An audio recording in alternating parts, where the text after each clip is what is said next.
Olá, queridas irmãs, queridos irmãos. Começamos mais um programa Alegria de Viver, analisando a obra Estante da Vida, do espírito Humberto de Campos, através da mediunidade de Francisco Cândido Xavier.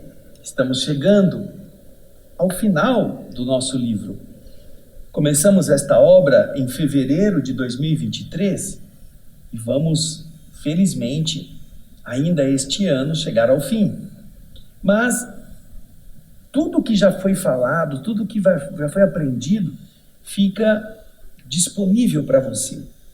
Não chegamos ao fim da obra para fechar o livro e colocar na prateleira, na nossa estante e esquecê-la. Não, estamos completando este ciclo para que você tenha todos estes arquivos e possa assisti-los, possa revê-los, possa enviar para as pessoas que você conhece, que você acha que poderão se beneficiar com ele, porque Alegria de Viver, que é o título do nosso programa, tem essa finalidade, não é viver de qualquer jeito, viver sem vontade, viver com raiva da vida. Não, é descobrir quantas coisas boas existem e que de verdade correspondem a essa qualidade de vida. Porque você viver sem essa qualidade é a mesma coisa que estar morto. Ou é a mesma coisa que você estar respirando dentro de um cárcere, de uma prisão. Você respira, você vê a luz, mas está encarcerado, está impedido de estar ao ar livre, a sentir a brisa, a tomar a chuva, a beber a água do rio, da fonte. Então, modifique este padrão. E isto representa, em boa medida, aquilo que o capítulo de hoje do livro Estante da Vida vai nos ensinar.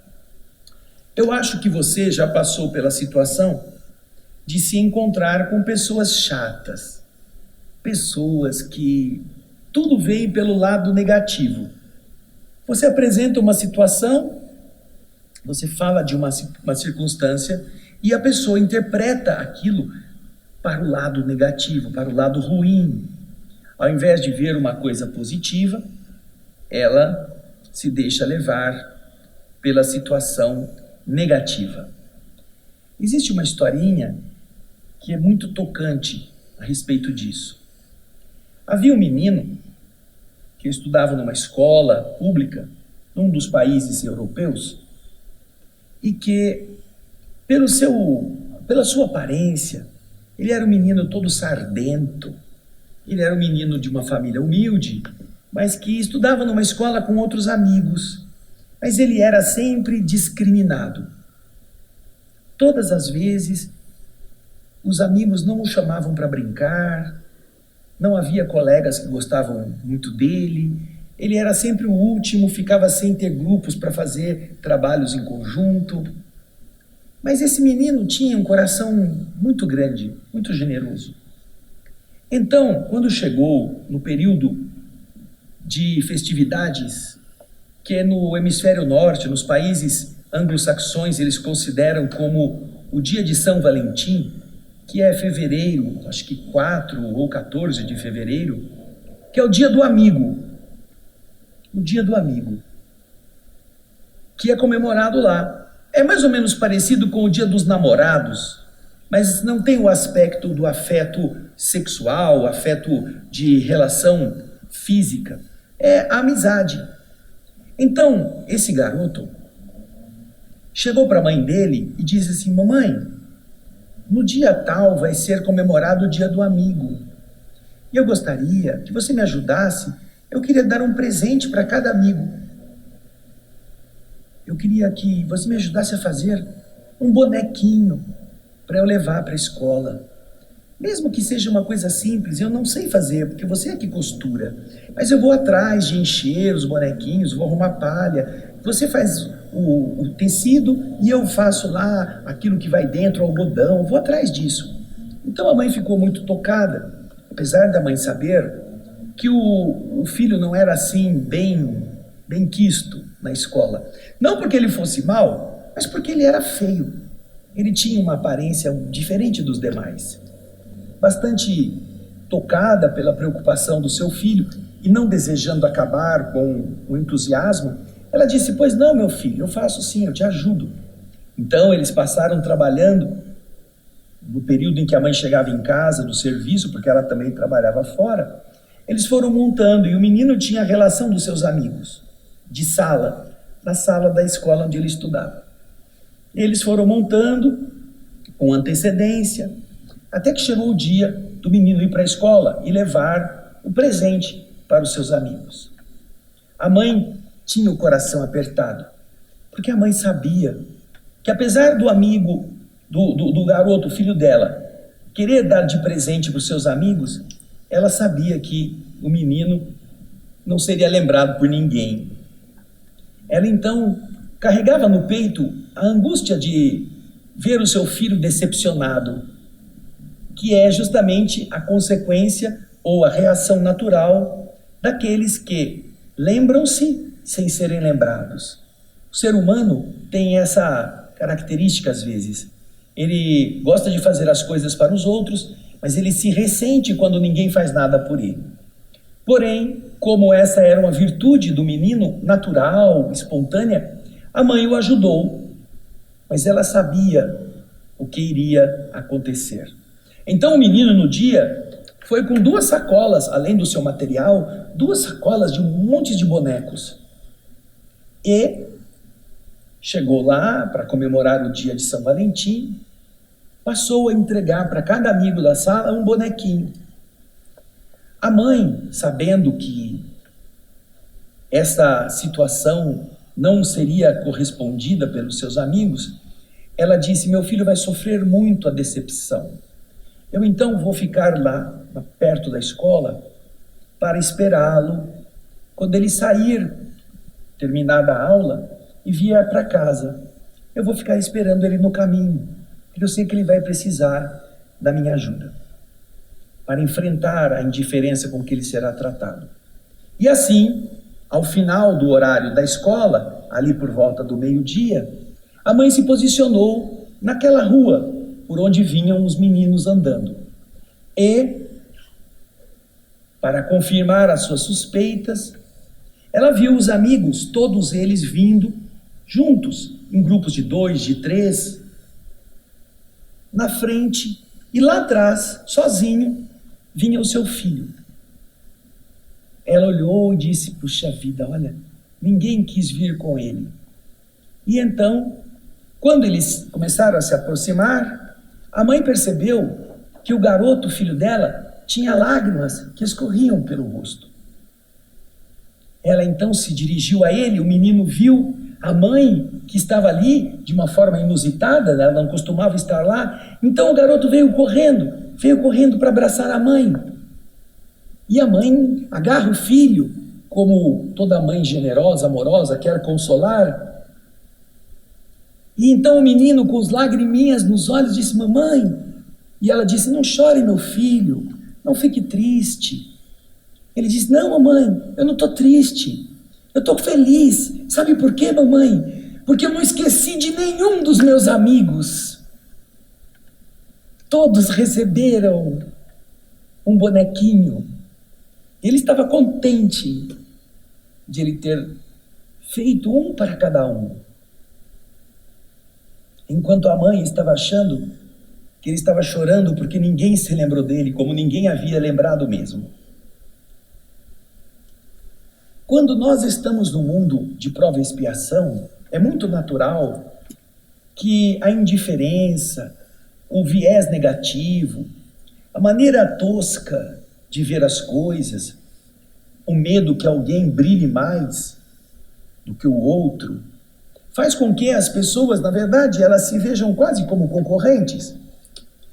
Elas se vejam assim, com pouca vontade de reconhecer o que o outro faz, para não enaltecê-lo e ao mesmo tempo diminuir-se. Muitas pessoas cultivam o hábito de ver as coisas pelo lado ruim, só pelo lado negativo. E isto começa a se tornar um vício. Eu me recordo que no capítulo 6 do livro Nosso Lar, vocês estão vendo aqui as obras de André Luiz, uma delas é o livro Nosso Lar. Neste capítulo 6, há uma cena muito interessante. O ministro Clarencio vai visitar o seu pupilo, André Luiz, que está internado no hospital da cidade Nosso Lar. E lá, quando o ministro chega no quarto, encontra André Luiz se recuperando pelo tratamento que está recebendo dos espíritos. O ministro então chega ao André e pergunta: olá, meu filho, como você está hoje? Está melhorzinho? Melhorzinho? Olha a pergunta, o ministro está chamando André Luiz para o lado positivo. André Luiz, então, se sentindo querido e cocolado, começa a dizer: certamente que eu estou um pouco melhor. Porém, terminada a dor externa, eu olho para dentro de mim e vejo como eu pude suportar tanto sofrimento. E então ele começa a desfiar o rosário das suas angústias. Angústias estas que vão tanto do seu mal-estar físico, aquele que levou à morte do corpo, quanto ao destino de seus filhos na terra. A minha companheira Zélia, que sempre disse que morreria se eu tivesse faltando a ela. O que terá sido feito dela? Meu filho, meus filhos mais velhos, será que eles conseguiram ou conseguirão atingir os planos que nós havíamos feito para eles, sem a minha presença? Ministro, como é difícil um homem que tem responsabilidade se ver assim apartado. E vai chorando as pitangas. O caminhão vai descendo a ribanceira, sabe? Sem freio. Ele vai afundando, afundando, afundando, e cada vez vai piorando. Você já notou, fazendo um parêntese, você já notou que algumas pessoas, às vezes você conhece, você se encontra, e a pessoa fala assim: olá, como vai você? Aí você diz assim: sabe, aconteceu um acidente comigo, eu tive que ir para o hospital, fazer uma colocação de um gesso no meu pé, e a pessoa, ao invés de ouvir o que aconteceu e deixar o indivíduo contar, ela fala assim: mas isso não é nada, você não sabe o que aconteceu comigo? Eu estava numa ambulância, e a ambulância saiu as carreiras, e ela passou num buraco, ela quase tombou, ela subiu na calçada, atropelou a velhinha que estava lá no ponto do ônibus, teve que botar a velhinha dentro da ambulância, e a ambulância saiu então com 2 doentes, eu e a velhinha lá dentro se batendo, e ela vai aumentando a tragédia, para contar que com ela foi pior. A pessoa sequestra a dor alheia, o assunto, e passa a ser dona do assunto, e a pessoa tem que ficar ouvindo uma outra contar mais vantagem em desgraças do que aquela que estava acontecendo com aquele primeiro que foi perguntado: como está você? E às vezes você fica tendo que ficar ouvindo aquela pessoa parecer mais importante e mais rica em dissabores e infelicidades do que você mesmo. É próprio do egoísta, do mesquinho. Então, o ministro, ao invés de deixar ou cortar a palavra de André Luiz, ele se recosta assim e fica ouvindo, dando atenção. E André Luiz se sente estimulado. Então o ministro está me dando corda. Como eu vou piorar a situação? E vai piorando. E vai soltando o caminhão na descida. O caminhão carregado vai escorregando cada vez mais para o fundo do lamaçal. E ele então começa a chorar. Minha vida é uma desgraça. Se não fosse eu ter sido resgatado, eu não sei o que seria de mim. E blá, blá, blá. Depois dele vomitar todas as tripas, o ministro olha para ele e fala assim: meu filho, você realmente deseja se curar? André Luiz, então, ouvindo o ministro, acena com a cabeça: sim, senhor, eu desejo. Então o ministro diz a ele: se você deseja, pare de falar de você mesmo, pare de comentar suas mazelas, porque isso que você está fazendo demonstra uma doença mental, de tratamento longo e difícil. É um tratamento que vai demorar muito se você não se ajudar, e o tratamento vai exigir cotas de sacrifício ainda muito grandes da sua parte.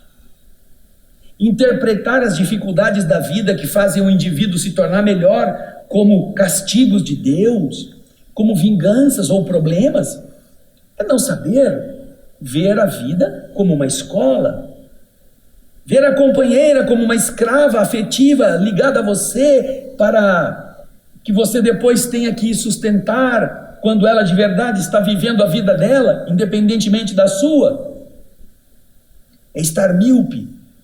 Então, se você deseja a saúde, pare de falar de você mesmo, pare de aumentar as suas próprias mazelas, porque o seu pensamento vai produzir os malefícios que você está cultivando. Entender então, você que está me assistindo, que falar de você mesmo, de ficar realçando suas desgraças é uma doença mental. Você já se perguntou se você não é realmente um doente mental? Porque este é o conceito dos espíritos. Este é o modo pelo qual os espíritos elevados veem a criança que fica se queixando de ter raspado o dedão no asfalto quente. E então aquele dedão meio cozido é o fim do mundo. Você já notou que algumas pessoas às vezes estão com uma dor de cabeça e elas assumem uma face de insatisfação com a vida, de raiva de todo mundo, ou estão com um incômodo qualquer no organismo e todos os que estão à sua volta têm que sofrer com o seu mau humor, com aquela cara azeda, que ninguém pode dar uma risada mais alta que leva um coice daquele que diz que está doente. Já notou isto? A pessoa está às vezes com uma dor de cabeça que se ela tomar um comprimido, em meia hora a dor desaparece. Mas ela fica com aquela cara de zebu bravo, aquela cara de gente de má vontade com o resto do mundo, como se o mundo inteiro tivesse culpa. O marido está no trabalho e tem que aguentar um chefe áspero. Com o chefe áspero, ele tem que ser sorridente, ele tem que aguentar os trancos, porque ele precisa do emprego. Ele compreende os bofes do seu chefe. Mas ele chega em casa com tanta raiva que ele desconta em todo mundo. Na mulher, nos filhos, nos objetos, porque ele está nervoso.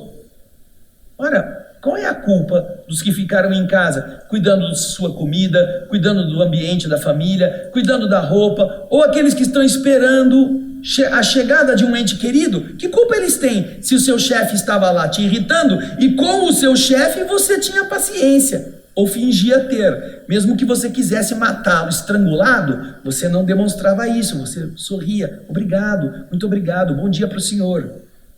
Ora, se você foi capaz de agir assim com o chefe que não demonstrou simpatia, por que não age assim com quem te ama? Por que não vê boas coisas? Por que não elogia? Por que não diz assim, ai querida, como é bom voltar para casa, o mundo lá fora é tão áspero, mas aqui a gente encontra paz. Imagina, o indivíduo traz uma caçamba de esterco que ele reuniu no trabalho, nas discussões que ele não pôde jogar fora, e ele vem despejar esse estrume dentro de casa, junto das pessoas que ele diz que gosta muito. Não deve ser uma atitude muito coerente.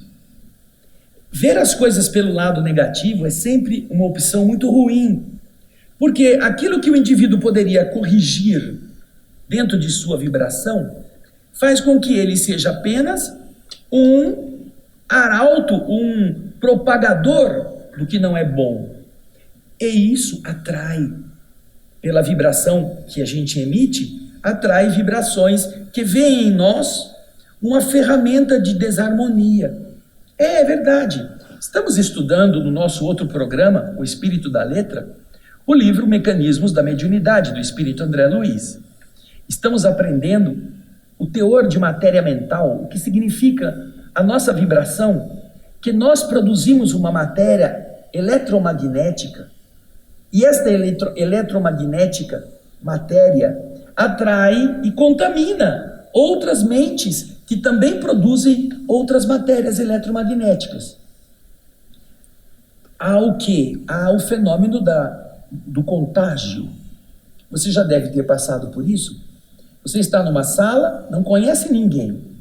Aí alguém está sentado olhando o celular. Está lá, pega o celular, começa a olhar o que está lá e começa...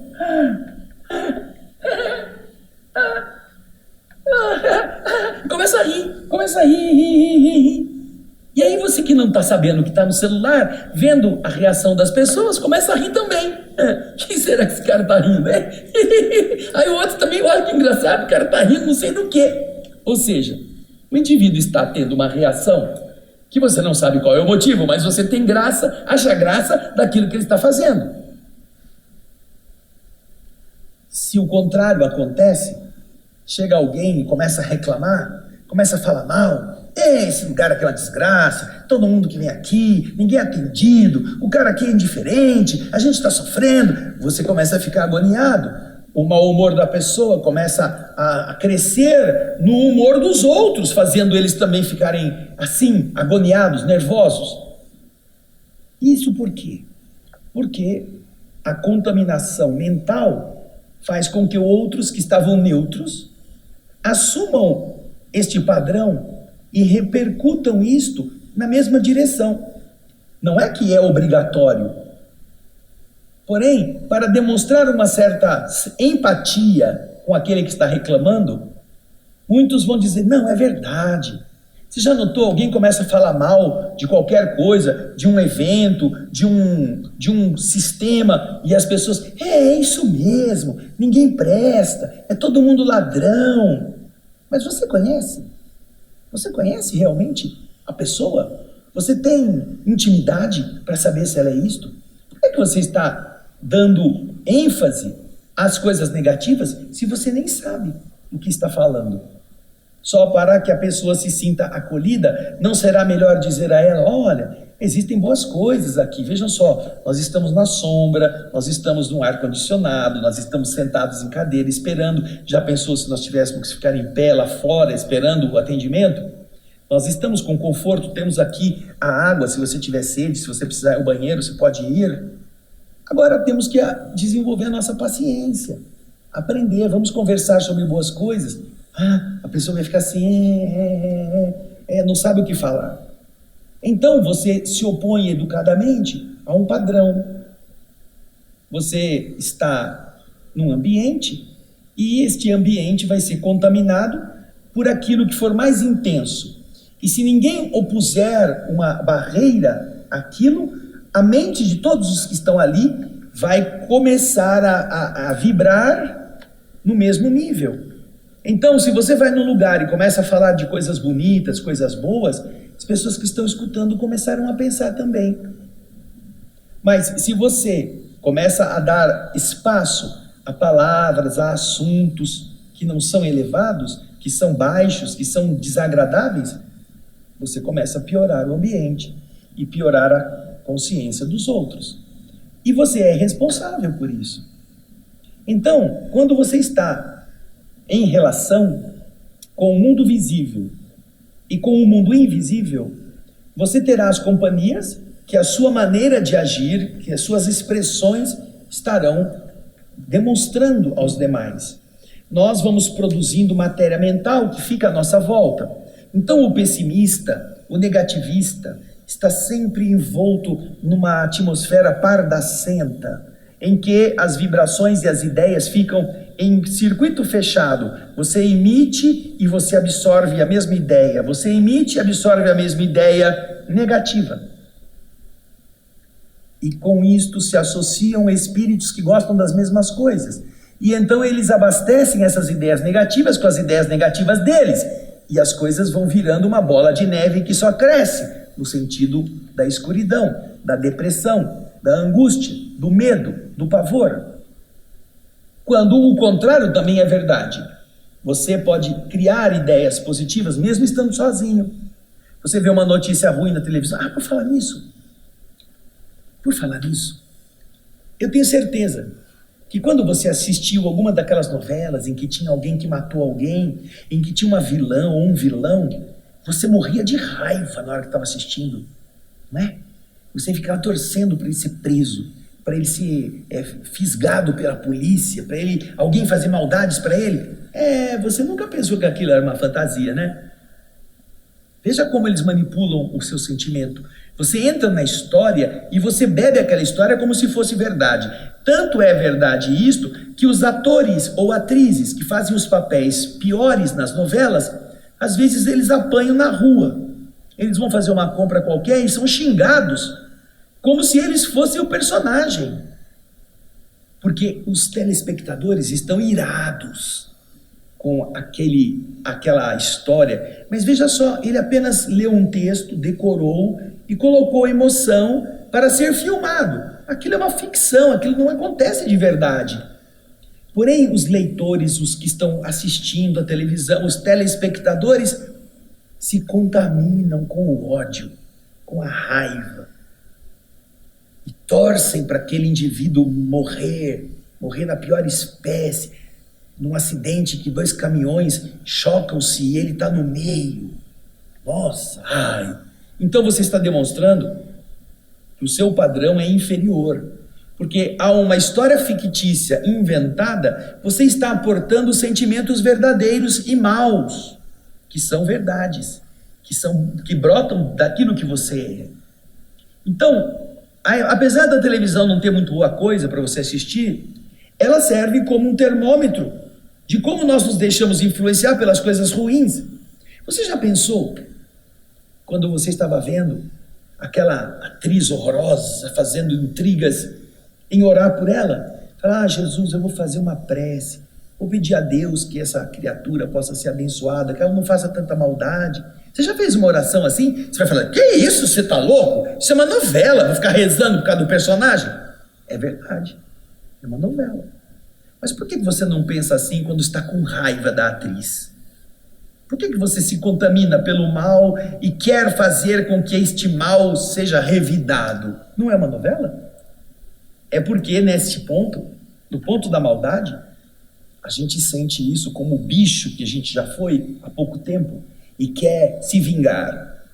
Isso é nosso, isso é verdade dentro de nós. Portanto, o trabalho dos espíritos é justamente o oposto, é fazer a gente combater isto e assumir em nós um padrão diferenciado de vibrações. Isto nós vamos aprender no capítulo de hoje. Hoje nós vamos ler o capítulo 38, cujo título é A Arte de Elevar-se. Nós vamos então começar a colocar aí para você ver o título e o texto que você vai acompanhar a leitura conosco. Ele vai começar a falar de um indivíduo, um carinha que se chama Delfim Mendes. Delfim Mendes era estudante aplicado na escola do Espiritismo Cristão. Ele ia no centro espírita, gostava de estudar. Ele estava sempre atencioso nas discussões filosóficas, cuja riqueza, a cujo brilho, ele também emprestava cuidadosa cooperação. Ele participava das discussões, ele participava das conversas, ele tinha sempre uma palavra que pudesse melhorar o embate filosófico. Porém, afastando-se dos testemunhos pessoais no trabalho de renovação de si mesmo, Delfim Mendes vivia em regime de perenes reclamações. Ele achava que os homens ricos eram gênios malditos do descontrole, do desregramento, e que os pobres eram, na verdade, fantasmas do desespero. A cada passo, ele afirmava, debaixo de uma revolta assim, que demonstrava a falta de luz interior, ele dizia, a terra é um abismo de sombra sem fim. Como vamos nos livrar deste horrível sorvedouro? Como? Tanto ele se habituou a essas queixas sem fim, que certa noite, ele estava na reunião mediúnica, na reunião espírita, quando Fabiano, o espírito diretor daquela reunião que ele, Delfim Mendes, frequentava, expunha conclusões evangélicas de alto sentido. Ele, Delfim, tomou a palavra e perguntou ao espírito Fabiano, o diretor da reunião. Então Delfim lhe diz, benfeitor amado, como que a gente conquista esse desligamento do purgatório do mundo? Como? Por todos os lugares eu vejo a maldade dominante. Nas pessoas inteligentes eu identifico a crueldade deliberada. Nas pessoas incultas eu reparo a preguiça sistemática. De todos os ângulos da existência, no plano selvagem em que nos encarnamos, surgem espinhos, surgem aguilhões, surgem dores. E quase lacrimejante, quase chorando, ele terminara: que devemos fazer para fugir desta moradia tenebrosa da expiação, irmão Fabiano? Responda-me. Então, o espírito amigo escutou de maneira muito benévola. E quando o silêncio voltou a pesar naquela assembleia, Fabiano comentou bondoso. Ele vai contar uma história para todos nós e para o Delfim. Disse ele: um homem trabalhador, depois da morte, em razão de certo relaxamento espiritual, foi colhido pelas redes de Satanás e desceu aos infernos, ralado de espanto e de dor. Lá dentro, lá no inferno, ele passou a ver as figuras monstruosas que povoavam o abismo. E por muitos dias consecutivos, ele gemeu nos tanques móveis de lava comburente. O inferno é assim, né? Acostumado, porém, quando ele estava na terra, ao trabalho ativo, ao esforço de produzir boas coisas, pouco a pouco, ele deixou os poços vulcânicos que o cercavam e sentiu fome de trabalho benéfico. Então, arrastou-se dificilmente para fora da cratera em que ele estava atolado até a cintura, e depois de perambular pelas margens, como se ele fosse um réptil, um jacaré, uma cobra, ele encontrou um diabo menor, que tinha o seu braço desconjuntado, que tinha tirado o braço do lugar. E então, este homem teve pressa em socorrer este pobre coitado. Colocou no lugar, fez alguma coisa de bom para o demônio. Depois disso, ele foi se esforçando e ele encontrou uma trípode. É um tipo de suporte onde se colocavam as tridentes esfogueadas com que se mexiam os braseiros. E ele percebeu que estas tridentes que estavam ali estavam tortas. E por que estavam tortas? Porque esta trípode estava sem um dos pés. Ele então trabalhou, agiu e colocou de novo a trípode em condições de ela receber essas velhas tridentes esfogueadas para que ali ficassem armazenadas enquanto não estavam sendo usadas. É algo parecido, vem um pouquinho para mim aqui, é algo parecido quando você vai num restaurante e tem uma mesa meio bambeando, né? Aquela, você põe o braço assim, a mesa desce para cá, você tira o braço, a mesa vai para lá. Então o que acontece? Ele viu isso daí, pegou um pedaço de papelão, foi lá embaixo da mesa, colocou e a mesa ficou equilibrada. Só que ele fez isso lá no inferno com a trípode. Mas ele estava fazendo uma boa coisa. Continuando o texto. O perseguidor, algo comovido, incumbiu-se de melhorar a sua ficha. Daí a momentos, passou perto dele uma sereia perversa, mostrando defeituosa túnica, com a qual ela se dirigia às zonas festivas, uma roupa feia. Então, este internado, este pobre homem, prestimosamente pediu permissão para ajudar a sereia, afirmando haver trabalhado num instituto de beleza na terra, que ele sabia então como fazer. E tantos laçarotes lhe aplicou a vestimenta, que a criatura diabólica se afastou, agradecida, reconhecida, ficou mais bonita. Continuando a arrastar-se, encontrou um grupo de condenados a cavar um profundo poço, uma cisterna. E conhecedor que era do problema, forneceu a este grupo valiosas instruções. Encorajado pelos elogios de todos, seguiu o caminho para adiante, no pavoroso domínio do qual ele era prisioneiro, encontrando um gigante do mal, caído por terra, a vomitar lodo e sangue, depois de um conflito feroz com um poderoso inimigo mais forte do que ele em brutalidade. O dedicado colaborador do bem teve piedade do gigante, guardou a sua horrenda cabeça entre as mãos e, como não possuísse adequado material de socorro, soprou ao seu coração com o desejo ardente de infundir a ele novo ânimo. E, efetivamente, o gênio maléfico despertou, sensibilizado, e contemplou o homem com o enternecimento que lhe era possível.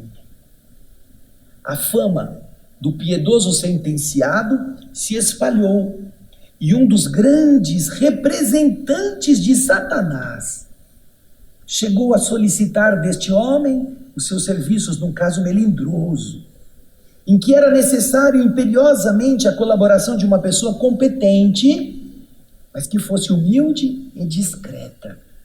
Com tamanho acerto, o encarcerado do inferno agiu que a direção do abismo conferiu a ele o direito de falar. E então o trabalhador, lembrando o ensinamento do mestre, que determina seja dado a César o que é de César e a Deus o que é de Deus, ele não disse, diante do público, que os demônios deviam ser multiplicados. Porém, começou a dizer que os gênios das sombras eram grandes senhores, naturalmente por vontade do Eterno, e que deviam ser respeitados em seus tronos de cinzas e brasas luminescentes, acrescentando mais que tanto quanto o buril que aperfeiçoa a pedra é honrado pelo ingrato labor que ele desempenha, como também os diabos deveriam ser reverenciados como benfeitores das almas, lapidando-as para a espiritualidade superior.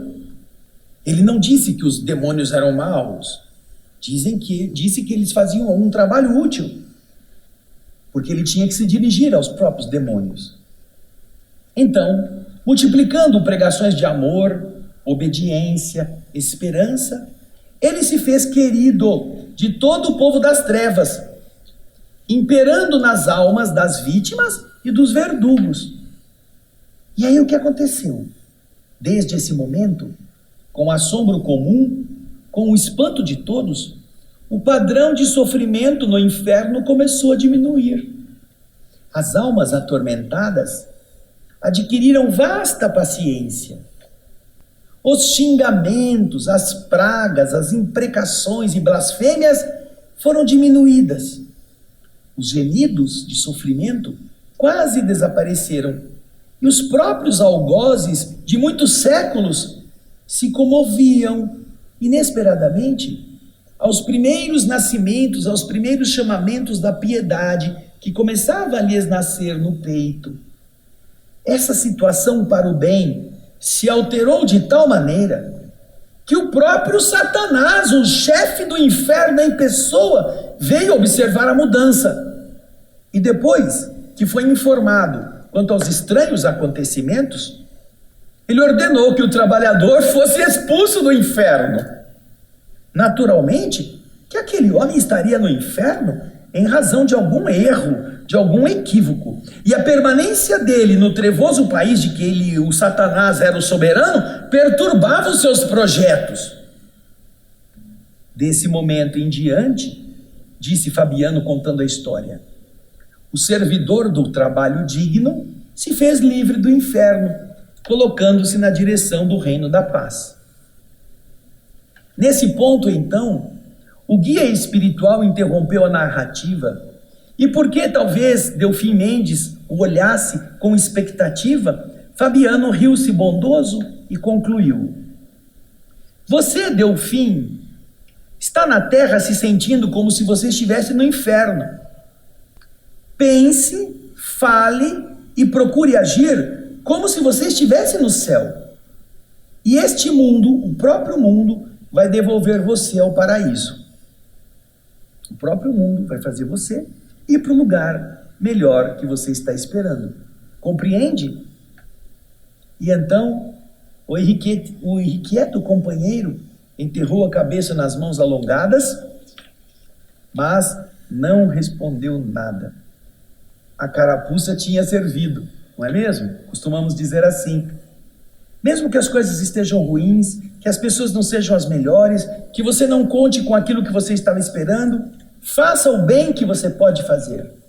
Não espere ajuda. Quantas pessoas dizem assim, eu queria tanto ter uma creche para crianças, mas nunca ninguém me ajudou, não pude fazer. Ora, se ninguém te ajudou, não tem problema. Por que você não começou sozinho? Por que você não acolheu o seu sobrinho para que a sua irmã trabalhasse? Por que você não se dispôs a tomar conta do filho da empregada para que ela pudesse estudar? Você queria uma creche com 200 crianças, mas não foi capaz de fazer nem um gesto de amor por uma só. Como é que quer ter 200? Eu queria ter uma casa da sopa. Você já cozinhou um pouco mais de comida na sua panela, no almoço, para dar àquele que eventualmente você encontrar pelo caminho? Não, eu quero ter uma casa para dar 80 pratos de sopa por dia. Você não é capaz de dar meio prato de comida por dia? Não é capaz de sair de sua casa e procurar um faminto debaixo da ponte para lhe dar um prato de comida fresca, feita com carinho? Como quer fazer para 80 crianças? Então não reclame, faça o melhor que você pode no ambiente que você está, porque se você for sincero, se você for autêntico, se você for idealista, Deus enviará ajuda depois que você provar que está disposto a trabalhar. A maior parte das pessoas fica pedindo favores para então começar a trabalhar. Deus está esperando que você trabalhe primeiro, para que depois te mande aquilo que vai ajudar você a fazer melhor. Não reclame. Viva, mesmo na tragédia, como se aquilo fosse a bênção que você poderá tirar algo de bom para você crescer. E então a vida te encaminhará para o lado bom que você está buscando. Não reclame do mal. Não reclame da treva. Acenda uma vela. Seja um raio de luz. E então a escuridão foge correndo. Pense nisso. Humberto de Campos nos ilumina sempre com as suas histórias, não é mesmo? Na semana que vem, nós vamos para o último capítulo desse maravilhoso livro. Eu espero você, agradeço muito todas as suas mensagens, o seu compartilhamento. Envio a você o abraço da Solange, que está trabalhando mediunicamente na produção das telas para a nossa pintura mediúnica, e em breve ela estará conosco novamente, tá bom? Muito obrigado pelo seu carinho. Até o próximo. Alegria de viver e muita paz.